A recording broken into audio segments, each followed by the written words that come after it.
नमस्कार। व्याकरण रचना के इस चरण में आज हम पढ़ेंगे अलंकार परिचय, जो कक्षा 12 और 10 दोनों के सिलेबस में है। अलंकार परिचय के अंतर्गत सबसे पहले हम ये जान लें कि अलंकार होता क्या है। अलंकार शब्द दो शब्दों के योग से बनता है, अलम और कार।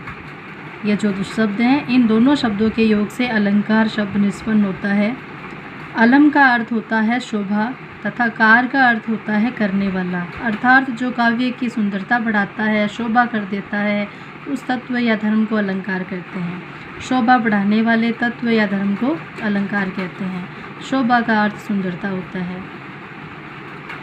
अलंकार का एक अर्थ आभूषण भी है, जो शरीर की सुंदरता बढ़ाते हैं। इसी प्रकार काव्य की सुंदरता बढ़ाने वाले जो तत्व होते हैं, उन्हें अलंकार कहते हैं। समझने के लिए हम कह सकते हैं कि जैसे शरीर की सुंदरता बढ़ाने के लिए गहने पहने जाते हैं, धारण किए जाते हैं, वैसे ही जो काव्य होता है, साहित्य होता है, उसकी सुंदरता को और अधिक रोचक बनाने के लिए, सुंदर बनाने के लिए, सरस बनाने के लिए हम क्या करते हैं, अलंकारों का प्रयोग करते हैं। अलंकार के भेद। अलंकार 3 प्रकार के होते हैं। नंबर 1 शब्दालंकार, नंबर 2 अर्थालंकार और नंबर 3 उभयालंकार। शब्दालंकार, जहाँ काव्य में या काव्य पंक्ति में शब्दों के माध्यम से काव्य की सुंदरता बढ़ जाती है, उसको हम शब्दालंकार कहेंगे। अर्थालंकार, जब काव्य की सुंदरता अर्थ के माध्यम से बढ़ती है तो उनको हम अर्थालंकार कहते हैं। उभयालंकार, जहाँ काव्य की सुंदरता शब्द और अर्थ दोनों ही मिलकर बढ़ाते हैं, ऐसे अलंकार उभय अलंकार कहलाते हैं। उभय का अर्थ होता है दोनों, अर्थात शब्द और अर्थ दोनों मिलकर के काव्य की सुंदरता को बढ़ा देते हैं, ऐसा अलंकार उभय अलंकार होता है। तो क्या पढ़ा हमने? अलंकार परिचय में अलंकार का अर्थ पढ़ा। अलंकार का अर्थ होता है सुंदरता बढ़ाना या शोभा कर देना, अर्थात काव्य की शोभा को बढ़ाने वाला धर्म अलंकार है। अलंकार के 3 भेद होते हैं, शब्दगत, अर्थगत, और शब्द और अर्थ जो दोनों शब्दों की सुंदरता, काव्य की सुंदरता बढ़ाते हैं, उस हिसाब से इनके भेद किए गए हैं। नंबर 1 शब्दालंकार, नंबर 2 अर्थालंकार और नंबर 3 भयालंकार। अब जो हमारे सिलेबस में जो अलंकार हैं, उनका अध्ययन हम बारी बारी एक एक करके करेंगे डिटेल में। तो पाठ्यक्रम में कितने अलंकार हैं? नंबर 1 अनुप्रास अलंकार, यमक अलंकार, श्लेष अलंकार, उपमा अलंकार, रूपक अलंकार, उत्प्रेक्षा अलंकार, उदाहरण अलंकार और विरोधाभास अलंकार। इनके बारे में हम विस्तार से चर्चा करेंगे। सबसे पहले पढ़ेंगे हम अनुप्रास अलंकार। अनुप्रास अलंकार शब्दालंकार के चरण में ही आता है।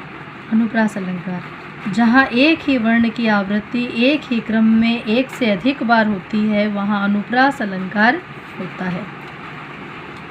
अर्थात एक ही वर्ण एक ही क्रम में एक से अधिक बार आए या 2 से अधिक बार आए, वहाँ पर हम अनुप्रास अलंकार कहेंगे।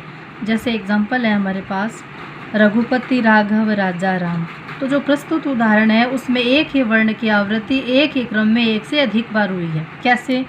ये जो रघुपति शब्द है, इसका निर्माण में सबसे आगे रे वर्ण है। राघव में जो रे है वो है, राजा में जो रे है वो है, और राम में रे है।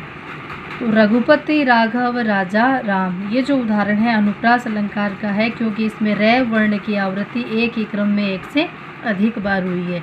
यहाँ पर 4 बार हुई है, 1, 2, 3 और 4। अगर 2 बार भी हो, जैसे रघुपति और राघव कर देंगे, तो भी इसमें अनुप्रास अलंकार माना जाएगा। दूसरा उदाहरण है हमारे पास भगवान भक्तों की भयंकर बुरी भित्ति भगाइए। अब आपको समझ में आ गया होगा कि कौन से शब्द की आवृत्ति हुई है। कौन से शब्द की? हाँ, भय शब्द, भय वर्ण की आवृत्ति हुई है। भगवान में भय है, भक्तों में भय है, भयंकर में भय है, बुरी में भय है, भित्ति में भय है और भगाइए में भय है। तो भय वर्ण की आवृत्ति के चलते प्रस्तुत उदाहरण जो है वो अनुप्रास अलंकार का है।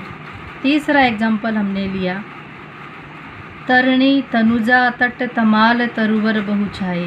तो इसमें कौन से वर्ण की आवृत्ति है? तय वर्ण की। यमुना किनारे, नदी किनारे जो तमाल के तरुवर यानी वृक्ष है वो बहुतायत में होते हैं। उसके बाद हम अगला जो अलंकार है वो हम पढ़ेंगे यमक अलंकार। अनुप्रास अलंकार समझ में आ गया होगा। अब हम पढ़ेंगे यमक अलंकार। जहाँ कोई शब्द दो या दो से अधिक बार आता है परंतु हर बार प्रत्येक बार अर्थ अलग अलग होता है, वहाँ यमक अलंकार होता है। कहने का मतलब है कि कोई शब्द 2 बार आएगा या 2 से ज़्यादा बार आएगा, 3 बार, 4 बार, कितनी भी बार आ सकता है, लेकिन उस एक ही शब्द के अलग अलग अर्थ होंगे। जैसे पहला उदाहरण है हमारे पास, गुनी गुनी सबके कहे निगुनी गुनी न होत, सुन्यो कहूँ तरु अरक ते अरक समान उदोत। यहाँ पर कहा गया है कि गुनी गुनी अर्थात गुणी गुणी सबके कहने पर कोई निगुणी व्यक्ति जो है वो गुणवान नहीं हो सकता। अगर किसी गुणहीन व्यक्ति को, जिसमें गुणों का अभाव है, जो निर्गुण है, ऐसे व्यक्ति को कोई गुणी गुणी कहने लग जाए तो वो निर्गुणी गुणी नहीं हो जाता। जैसे सुन्यो कहूँ तरु अरकते, अरक अर्थात आंकड़े का पौधा, दूसरी बार जो अरक आया है वो सूर्य के लिए आया है। सुनो जैसे कहते हैं, तरु यानी वृक्ष को, जैसे वृक्ष को, आंकड़े के वृक्ष को कोई सूर्य कहकर बुलाए तो ये संभव नहीं है। यानी अरक का अर्थ होता है आंकड़ा, अरक का अर्थ होता है सूर्य। यानी आंकड़े के पौधे को अरक अरक कहने से वो सूर्य के समान तेजस्वी नहीं हो जाता है। अगला उदाहरण है हमारे पास, कनक कनकते सोगुनी मादकता अधिकाय, वा पाए बोराए जग या खाए बोराए। कनक कनक शब्द 2 बार आया है और दोनों ही बार इसके अर्थ अलग अलग है। जैसे यहाँ पर अरक के अर्थ अलग अलग थे, एक जगह आंकड़ा था, एक जगह सूर्य, तो वहाँ इसी उदाहरण में भी कनक कनक शब्द के 2 अलग अलग अर्थ हैं। एक कनक का हम अर्थ लेंगे सोना और दूसरे कनक का हम अर्थ लेंगे धतूरा।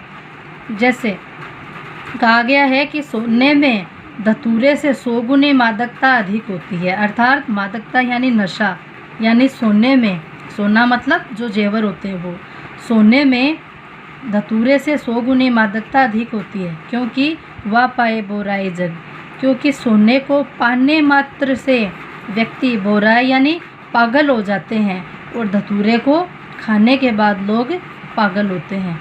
यानी एक तो मादकता तब फैलाता है जब उसको खा लिया जाए, ग्रहण कर लिया जाए, और दूसरा हम मात्र अर्जित कर लेते हैं, हमारे पास आ जाता है ऐश्वर्य, सोना जो भी है, उसकी प्राप्ति मात्र से हम मतवाले हो जाते हैं, नशा आ जाता है, मादकता बढ़ जाती है। तो कहने का मतलब है कि ये जो कनक शब्द जो 2 बार आया है, दोनों ही बार इनका अर्थ अलग अलग है, इसलिए ये उदाहरण यमक अलंकार का है। एक और उदाहरण से हम समझने का प्रयास करेंगे। 3 बेर खाती थी वो 3 बेर खाती है। तो प्रस्तुत उदाहरण में ये जो बेर शब्द है वो 2 बार आए हैं और दोनों बार इनके अर्थ अलग अलग हैं। अब आपके मन में ये प्रश्न उठेगा कि 3 शब्द भी 2 बार आए हैं, लेकिन इन दोनों शब्दों के अर्थ अलग अलग नहीं हैं, केवल बेर शब्द जो हैं उनके अर्थ अलग अलग हैं। तो इसी संदर्भ में हम पढ़ेंगे कि 3 बेर खाती थी वो 3 बेर खाती है। तो ये उदाहरण आया है कि पहले जब जो रानियां होती थी और उनके महल में जब युद्ध होते थे, तो युद्ध के उपरांत जब वीर पुरुष जब शहीद हो जाया करते थे तो रानियां महल छोड़कर भाग जाया करती थी, जंगलों में रहकर मात्र 3 बेर खा कर के अपने जीवन का भरण पोषण करती थी। और जब वो महलों में रहा करती थी तब 3 समय खाना खाया करती थी। 3 बेर का अर्थ है 3 बार, 3 समय, और यहाँ बेर का अर्थ है मात्र झाड़ी का छोटा सा फल बेर, कि अब जंगलों में रहती है तो मात्र 3 बेर खा करके गुजारा करती है। और जब वो महलों में रहा करती थी, सुख भोगा करती थी, तब 3 समय खाना खाया करती थी। तो यहाँ पर बेर शब्द के अलग अलग अर्थ हैं, अतः ये यमक अलंकार का उदाहरण है। अगला उदाहरण लिया हमने, तुम तारे तेते नभ में न तारे हैं, कि हे ईश्वर आपने इतने लोगों का, तारे मतलब उद्धार कर दिया, जितने आकाश में तारे नहीं हैं, यानी इतने लोगों का कल्याण उद्धार आपने करा है। अगला एक उदाहरण हम लेंगे, तो पर बारो उर्वशी सुने राधिके सुजान, तू मोहन के उर्वशी हवे उर्वशी समान। यहाँ पर उर्वशी शब्द 2 बार आया है और दोनों ही बार अलग अलग अर्थ हैं। एक बार तो उर्वशी का अर्थ है उर्वशी, हृदय में बसना, और दूसरी बार उर्वशी का अर्थ है स्वर्ग लोक की अप्सरा उर्वशी। तो यहाँ पर राधा के लिए कहा गया है कि हे राधिके, तुम पर से उर्वशी अप्सरा को न्योछावर किया जा सकता है, क्योंकि तुम मोहन श्री कृष्ण जी के हृदय में निवास करती है, तो तुम्हारे ऊपर से देवलोक की अप्सराएं ही भी न्योछावर की जा सकती है। तो ये भी हमारे पास यमक अलंकार का उदाहरण है। और बाकी के जो अलंकार है अगले वीडियो में पढ़ेंगे। तो एक बात और कहना चाहती हूँ मैं, ध्यान दे ले सभी 10वीं और 12वीं के सभी स्टूडेंट्स ध्यान दे ले। कमेंट आप करते रहते हैं, कुछ समझ में नहीं आए तो सोमवार और मंगलवार को शाम 4 और 5 बजे के बीच आप पूछ सकते हैं, कमेंट कर सकते हैं। और पाठ जो है, पाठ्य पुस्तक का पाठ गद्य खंड में 1 और 2 पाठ पढ़ लें, उससे संबंधित प्रश्न जो है अगले सोमवार को आपसे पूछे जाएंगे। पाठ 1 और पाठ 2 को अच्छे से पढ़ ले। कौन से गद्य खंड के पाठ आपको पढ़ लेने, कक्षा 10 को भी और कक्षा 12 को भी। धन्यवाद।